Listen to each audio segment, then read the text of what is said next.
In 2022, Russia invaded Ukraine and caused devastation for the people living there. As part of its plan, Russia attempted to blackmail Europe with energy, but this strategy backfired. I don't know. I know they were talking about going after military targets. Those didn't look military to me. Not at all. Europe responded by imposing sanctions on the use of Russian fuels, which had been powering its industries and homes for years. This resulted in a severe energy crisis, but surprisingly, Europe's economy is still growing 1 year into the conflict. Most notably, carbon emissions have decreased by 2.5%. The question remains whether Putin inadvertently accelerated Europe's transition to cleaner energy and if the changes will be sustained.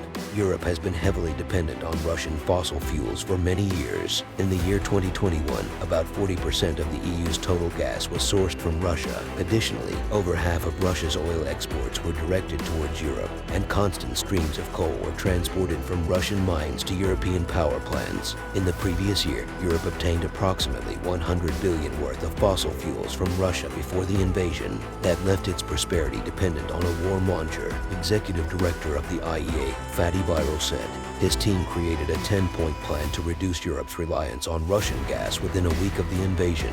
The plan proposed various measures such as purchasing gas from other countries, preventing nuclear plants from shutting down, and increasing the use of solar panels and wind turbines. The plan also presented an alternative option of using more coal and oil. These policies aim to decrease demand for Russian gas by 50% before the end of 2022.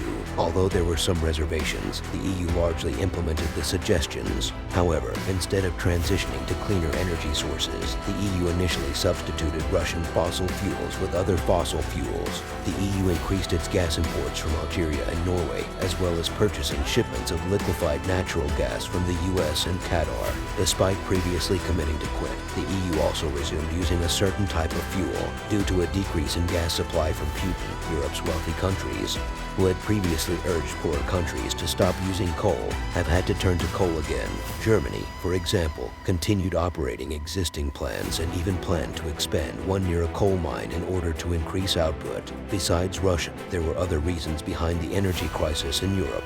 Europe has been experiencing an acute drought for several decades, and as a result, hydropower dams are generating less electricity due to the drying up of rivers. France, where nuclear energy is the primary source of electricity, faced issues with maintenance of its fleet, causing a decline in nuclear electricity production. Europe's efforts to meet climate goals are being hindered by an unexpected increase in coal consumption in 2022, despite the fact that Germany and Belgium had earlier announced the closure of nuclear plants. Although both countries agreed to extend the nuclear plant shutdown timeline, the EU still needs to transition away from coal rapidly and eliminate it entirely by 2030 according to the goals. Europe's energy crisis had its first big surprise when coal's resurgence in the final quarter of the year was much smaller than anticipated. Only 18% of the 26 emergency coal plants that were reactivated were utilized, with 9 of them staying idle. Even though there was a slight increase in coal usage in Europe, wind and solar industries experienced the most significant growth in 2022.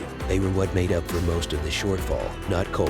In addition to seeking alternative fossil fuel sources to replace Russian gas, Europe also accelerated its transition to renewable energy. During 2022, the EU increased its usage of solar panels, wind turbines, batteries, and heat pumps, setting new records. The European Commission has increased its renewable energy goal for 2030 by 5% to 45%. And simplified the process for constructing the necessary infrastructure. However, bureaucracy still remains an obstacle, as seen in Germany, where constructing only 3 wind turbines requires a significant amount of paperwork. It's crucial to reduce greenhouse gas emissions and prevent funding of conflict, but the bureaucratic process can hinder progress. According to a company, the printing cost is 10,000 euros. Considering this obstacle, the EU accelerated the permit process for constructing new solar and wind farms by categorizing it under the overall public interest. This led to a greater priority for renewable energy sources. However, the increased popularity of renewables coincided with a surge in gas prices, which further increased the attractiveness of switching to electricity. During the energy crisis, people became more conscious of energy security and started utilizing more domestic sources of energy. Among these, heat pumps were the underrated success story, despite not being as glamorous as electric cars or solar panels. These devices operate by absorbing heat from the outside and transferring transferring it inside, running on electricity and providing clean heating for homes. The war in Poland acted as a catalyst for the increased use of heat pumps. Due to the predominant use of coal for heating homes, cities in Poland experience high levels of air pollution, which is worsened by the fact that a significant amount of coal is imported from Russia. Therefore, there was a strong motivation to transition to alternative heating methods. Before the war started, the government in Poland provided subsidies for alternative heating systems. Due to high gas prices and the invasion by Russia, gas boilers were no longer as appealing. As a result, the heat pump market in Poland experienced faster growth than in any other European country. Although clean energy capacity grew faster than fossil fuels in 2022, it is not necessarily a sign that everything is going well, as the cost of raw materials for renewables is increasing and certain wind turbine manufacturers are facing difficulties. Additionally, European leaders appeared hesitant to take a straightforward course of action.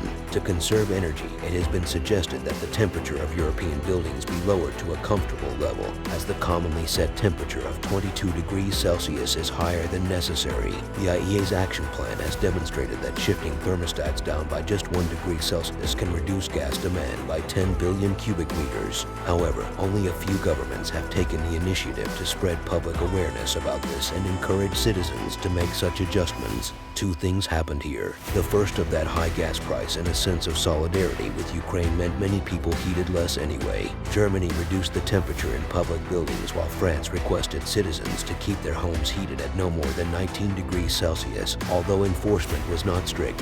However, the mild winter of 2022, which was Europe's second warmest on record, proved to be the most significant aid, as many people didn't have to heat their homes excessively. In addition, the industry reduced its production and lowered its gas usage by 25%. This resulted in a 50 billion cubic meters decrease in total demand in the EU in 2022, which is the largest drop ever recorded starting from September. Furthermore, there was an uncommonly low level of electricity demand. Can you provide more information about how Europe's transition to clean energy is progressing? From what I understand, High the EU petrol could have prices made more this of an year have effort to ensured an reduce its ongoing dependence income, on Russian which has oil. helped the While country sanctions offset. were implemented in December 2022, the EU only reduced its oil imports by 16% compared to the previous year. Many countries provide subsidies for fuel to encourage driving. However, instead of promoting the switch to electric cars or reducing car usage, these countries are focusing on increasing their natural gas supply. For instance, Germany approved more terminals than necessary to receive shipments, despite not having a method in place to receive them. By 2030, it has been forecasted that only 50% of Europe's planned infrastructure for liquefied natural gas will be required. This means that the other half of the infrastructure may become stranded assets if the continent decreases its reliance on fossil fuels or if it overuses gas. Moreover, European governments have signed lengthy contracts, approximately 15 years long, to purchase gas from countries such as Qatar, which raises questions over whether they have learned from their past dependence on Russia. The governments in Europe, including Germany,